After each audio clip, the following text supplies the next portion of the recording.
Then ngayon, katulad sa Adobe After Effects, type tayo dito ha. Adobe After Effects. So pag i-click natin ito, automatic na tayo mapupunta dito kasi tama yung nilagay natin na pangalan. Kasi ang nilagay na pangalan sa Wikipedia na website tungkol sa impormasyon sa Adobe After Effects na software, ang nilagay nila na pangalan is Adobe After Effects. Din ngayon, try natin ibahin yung i-type natin. Hindi ito ang i-type natin, itong Adobe After Effects. Ang i-type natin is Adobe After Effects software. So ang mangyari dyan ay hindi ganito yung mangyari. Lagyan natin ng Adobe After Effects software. Anon? Adobe After Effects software. Pag i-click natin ito. Yan. Ang nilagay niya dito, the page Adobe After Effects software does not exist. So katulad lang din sa nangyari sa Nyok na software kanina. Okay, alright. So ito na video is part 20 na ito na video. So ngayong September 24, 2025, pag-usapan lang natin dito yung website na ang pangalan wikipedia.org or www.wikipedia.org. So actually kagahapon sa video sa part 19 pinag-usapan ko na ito. Di ngayon dito sa part 20 pag-usapan natin ng mabuti itong website na www.wikipedia.org kasi sa tingin ko mayroong mamaling akala dito kung hindi sila mabusisi mag-analyze kaya't kailangan na ipaliwanag ko ito. Okay, right, type tayo dito www.wikipedia.org. So nais ko lang klaruhin yung nakikita sa video kahapon. So dito habang nag-type ako dito Nyok software, yan, may lumalabas na ganito, Nyok software compositing and VFX program. Then sinasabi ko sa video ko kagahapon na i-click lang ninyo ito. Pero pag susubukan ninyo ito, pag i-click ninyo ito is automatic na kayo mapupunta dito sa ganito. Yan. Ganito nga impormasyon. Then ang nangyari sa video ko kagahapon is habang nag-type ako ng Nyok software, ganyan, is hindi ako automatic dumiretso sa ganito. Hindi ako automatic dumiretso sa ganito. Kasi ang nangyari, napunta pa ako doon na meron akong hinanap na Nyok software, then kinik ko bago ako napunta sa ganito. Ganon. Ang nangyari kasi doon sa record ko kagahapon is, ang nangyari is hindi ko to clinic. Ang clinic ko lang is ito yung research or in-enter ko. Ang lalabas is ganito. Yan. Loading. So yan. So ito yung lumalabas. Yan o. Pero mayroon nakalagay dito, the page Nyok software does not exist. Pero nakalagay dito sa ibaba yung Nyok software. Pero itong nakalagay dito sa ibaba nga Nyok software is galing pa rin ito na informasyon sa website na www.wikipedia.org.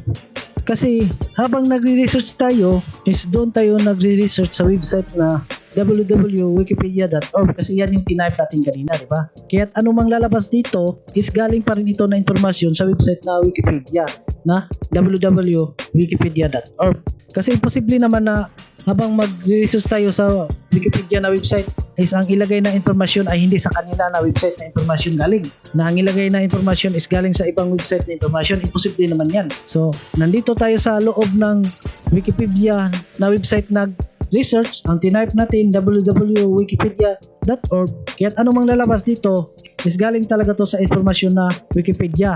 Pero mayroon nakalagay dito, the page Nyok software does not exist. Kasi sa tingin ko, ang paggawa sa Wikipedia na website, kung ano yung nilagay na pangalan sa Wikipedia na website tungkol sa informasyon sa Nyok na software, dapat yun din ang i-type natin para tama yung lalabas. So dito, ang nilagay na pangalan sa Wikipedia na website tungkol sa informasyon sa Nyok na software, ang nilagay nila na pangalan is Nyok open bracket software close bracket. So ito yung nilagay nila nga pangalan sa tungkol sa informasyon sa Nyok na software. Kaya't ito dapat na words ang i-type natin, i-research natin sa Wikipedia para tama yung lalabas at hindi siya malagyan ng the page Nyok software does not exist. So nangyayari ito na merong ilagay na the page Nyok software does not exist kasi ang tinype ko Nyok software. Ang software ay hindi natin nilagyan ng open bracket at close bracket. Din ang software, ang S is big letter pa. Hindi siya kapareha sa pangalan nga nakalagay sa website na Wikipedia tungkol sa impormasyon sa nyok na software. Kaya ganito yung nangyayari. Ganon. Kasi kapag hindi kapareha yung itatype natin, ganito talaga yung lalabas. Kasi ganito yung pagkagawa sa website na Wikipedia. At hindi lang to nangyayari sa nyok na software nga maglagyan ng ganito kapag hindi tama yung itatype natin. Hindi lang to nangyayari sa nyok na software. Lahat ng impormasyon sa Wikipedia is mangyayari ito kapag hindi tama yung itype natin, na yung tinype natin na pangalan is hindi yun kapareha na pangalan na nakalagay doon sa Wikipedia na website. Ganon. Example, ang nilagay na pangalan sa Wikipedia tungkol sa impormasyon sa Adobe After Effects na software, ang nilagay nila nga pangalan doon is Adobe After Effects. Din kung ang i-type mo sa Wikipedia na website is Adobe After Effects software, lagyan mo ng software, ay ang lalabas doon is the page Adobe After Effects software not exist. Ganon ang lalabas doon, katulad sa nyok na software. Kailangan tama talaga yung i-type natin. Na kung ano yung nilagay na pangalan sa Wikipedia na website tungkol sa software na yan, is yan din yung pangalan na ilagay natin. E ngayon, ang tinype ko is nyok software. Yung software is hindi ko nilagyan ng open bracket and close bracket. Kaya nung in-enter ko ito, ang lumalabas, merong nakalagay na the page nyok software does not exist. Kasi ito na pangalan na ni-research ko ay hindi siya katulad sa pangalan na nakalagay sa Wikipedia na website tungkol sa impormasyon sa nyok na software. Kasi ang nilagay na pangalan tungkol sa impormasyon sa nyok na software, ang nilagay nila nga pangalan is nyok open bracket software close bracket. So ito yung nilagay nila. So para hindi tayo mapupunta sa ganito, tama yung lalabas, kailangan ang i-type natin, kung mag-research tayo sa Wikipedia tungkol sa nyok na software, kailangan ang i-type natin, take note lang, kailangan ang i-type natin is ganito, nyok open bracket software close bracket. Yan yung i-type natin. Din yung software is yung S is small letter lang. Kailangan kapareha dito para tama yung lalabas. Di ngayon susubukan natin mag-type ngayon sa Wikipedia na ganito na yung ito-type natin. Back. So ang i-type natin nyok open bracket software close bracket. So yung software, yung is ay small letter lang. So kung ano mang lumalabas dito sa ibaba, so ganon din dapat yung ito-type natin na nyok software. Yung software is mayroong open bracket at close bracket, na yung software ang spelling, yung is small letter lang para tama yung lalabas. Then kahit itong lumalabas ay hindi na natin ito i-click. Then ito yung i-click natin, itong icon na research, i-click natin yan, automatic na tayo napupunta dito kasi tama yung words na tinype natin. Kaya kung mag-type tayo dito ng ganito, nyok software, meron ding lalabas na ganito. Meron nakalagay na nyok open bracket software close bracket, kasi ito yung nilagay na pangalan sa website na Wikipedia sa impormasyon tungkol sa nyok na software. Then kung ganito, mag-type tayo ng nyok software, hindi natin lagyan ng open bracket ang close bracket yung software, pwede naman na ang i-click lang natin itong lumalabas na nyok software compositing and VFX program. Ganon. Merong lumalabas dito na recommended. Kung ano yung kapareha sa tinype natin, ilalabas yan sa website na Wikipedia. So meron silang nilagay dito na recommended nyok software. So i-click lang natin itong lumalabas na nyok software compositing and VFX program. Pag i-click natin yan, so automatic na tayo dito mapupunta. So ganyan. Di ngayon kung sakaling mayroong tanga na sasabihin niya nga kapag mag-type ng nyok software, kapag mayroong lalabas daw na ganito, nyok software compositing and VFX program, ay hindi daw yan galing sa Wikipedia na website. So tanga lang yung tao na magsasabi ng ganyan, no? Kasi ano mang lumalabas dyan is galing yan sa program na Wikipedia na website. Kasi kapag magta-type ka ng ano dito, ano mang madidetect sa website na Wikipedia na yun na tinype mo is mayroong kapareha doon na impormasyon sa Wikipedia na website, ay yun ay pop up yun. Ilalagay niya yun sa ibaba. Din kung sakaling yan na yung hinahanap mo, ay i-click mo na lang. So, ganun yung algorithm sa website na Wikipedia. Tulad sa magta-type ka ng nyok na software, merong lalabas doon na nyok software compositing and VFX program. Example, sa Wikipedia na website, merong impormasyon sa nyok na software. So, kapag mag-type ka dito ng nyok software, so lalabas dito yung nyok software compositing and VFX program. Kasi yung Wikipedia website, meron silang impormasyon tungkol sa nyok na software.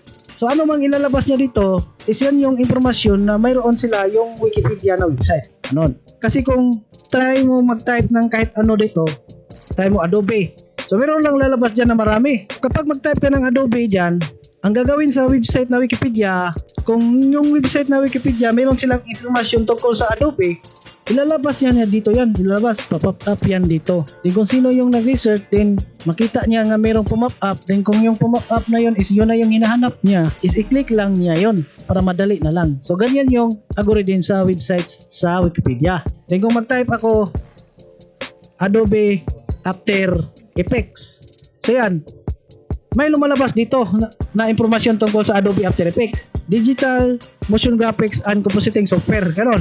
Nilabas niya to kasi yung Wikipedia na website is meron siyang impormasyon tungkol sa Adobe After Effects. So pag i-click mo yan, ito yung lumalabas, di ba? So, yan, example, mag-type ka dito ng cat.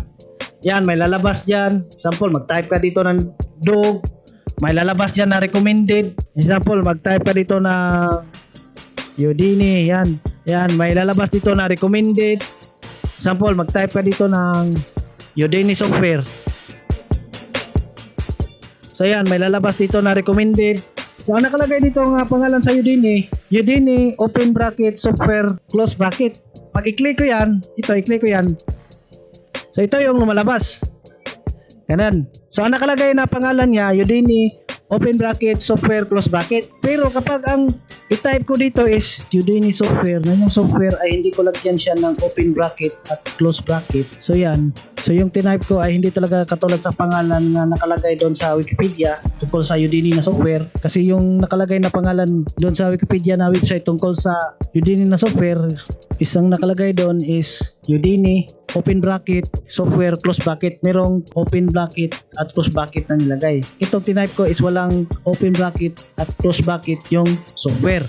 Then hindi ko i-click itong lumalabas. Ang gagawin ko ay i-click ko ito. Yan.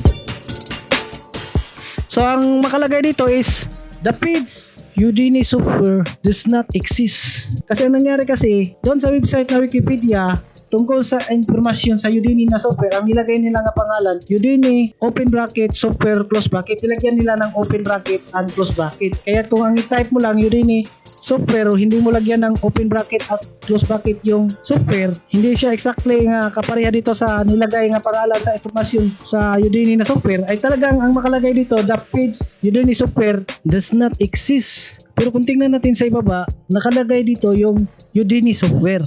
Pero hindi ibig sabihin dyan na itong nakalagay sa ibaba na Udemy software ay hindi to galing sa Wikipedia na informasyon. Kasi nandito tayo mismo sa loob ng Wikipedia nag-research eh.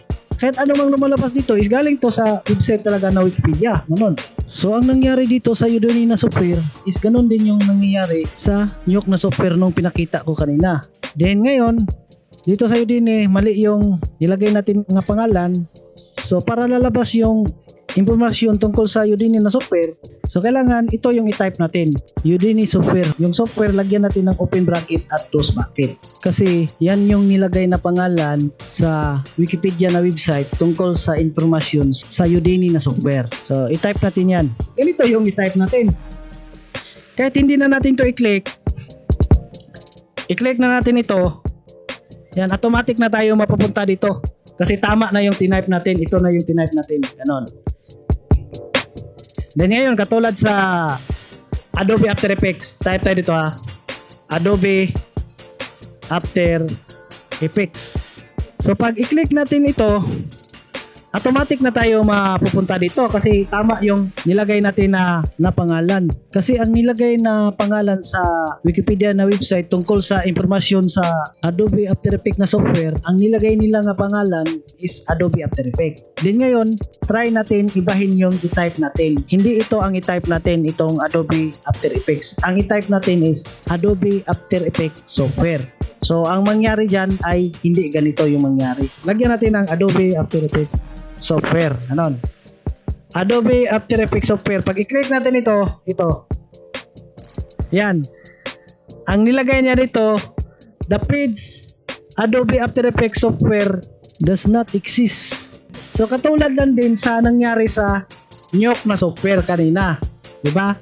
So nangyayari ito dahil yung tinype natin ay hindi siya katulad sa pangalan na nakalagay tungkol sa impormasyon sa Adobe After Effects na software. Kasi ang pangalan na nilagay sa Wikipedia tungkol sa impormasyon sa Adobe After Effects na software is Adobe After Effects ang nilagay na pangalan. Din ang tinype natin is Adobe After Effects software. Nilagyan natin ng software. Kaya't ganito yung nilagay sa Wikipedia na website. Then sa ibaba, nakalagay din yung Adobe After Effects na impormasyon. So yan is galing yan sa Wikipedia na website yung nakalagay sa ibaba na Adobe After Effects na impormasyon. Then ngayon, type tayo dito sa Google. What is Nuke software in Wikipedia? Yan. Pag i-enter natin yan, so merong lalabas na ganito. Ito. Meron nakalagay dito na link na indot. Meron nakalagay na indot. Yan. Pag i-click natin ito, yan. So ganito yung lumalabas. Then meron nakalagay na indot sa una. Then ngayon, kung sasabihin niyo na fake ito kapag mayroong makalagay na indot, kasi ang rason ninyo na fake daw yan kapag mayroong makalagay na indot, kasi ang pangalan naman sa Wikipedia is wikipedia.org lang, walang nakalagay na indot. Then kung sakaling mayroong magsabi-sabi ng ganyan, ang masasabi ko lang dyan is mali yan na paniniwala. Yan ang ebidensya ko na hindi talaga to fake itong link na mayroong makalagay na indot, kasi kung dito tayo sa Wikipedia mismo mag-research, www.wikipedia.org. Yan.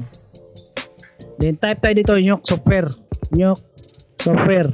Then kapag mayroong lumalabas na ganito, Nuke software compositing and VFX program, i-click lang natin ito, i-click natin ito, i-click. Yan. So pag-click natin dito, yung link nga lumalabas, mayroong nakalagay na indot. So ito is nag-research tayo dito, galing na sa website na www.wikipedia.org. Then habang nag-research tayo, nilagyan niya ng indot. Ano man ang link na nakalagay dito, habang nag-research tayo sa mismong website sa Wikipedia na www.wikipedia.org, is kapareha lang yung link na nakalagay dito habang nag-research tayo sa Google. Noon. Ibig sabihin, yung lumalabas galing sa Google is kapareha lang yun as website dito sa website na wikipedia.org. Para sa akin, ang ibig sabihin dyan, bakit nilagyan yan ng indot? Kasi yung ibig sabihin dyan, English. Ibig sabihin, English na language ang ginamit natin. Na kung meron tayong i-research na informasyon, na ang mamabasa natin doon na language is English. Kaya indot ang nakalagay sa una. Din kung Espanyol naman ang makalagay na language, ang makalagay na dyan is isdat. Ganon.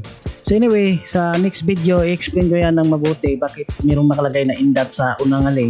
Then kung kita lang adunay tao nagsubaybay sa mga video nako, then kana nga tao ang iyang pagtuo nga nabuang na ko aning gikonsulti nako dire na kini nga video ni abot na nig part 20 ngayang opinion na nabuang na daw ko aning gipangbuhat nako. So kung imong pagtuo nga nabuang nako, so isulti nako ang address nako sa imo. So ang akong address, Distrito Punta Nasipit, Agusan del Norte, 8602 Caraga Region 13, Mindanao. So kanang 8602 muna siya ang Nasipit zip code. Kay kini nga mong lugar ang pangalan Punta, din ang lungsod na mo dire ang pangalan Nasipit. Din ang Nasipit zip code 8602. Din ang mayor na mo dire sa Nasipit si Rosco Plaza. Din ang balay na mo at bangra sa Punta Elementary School.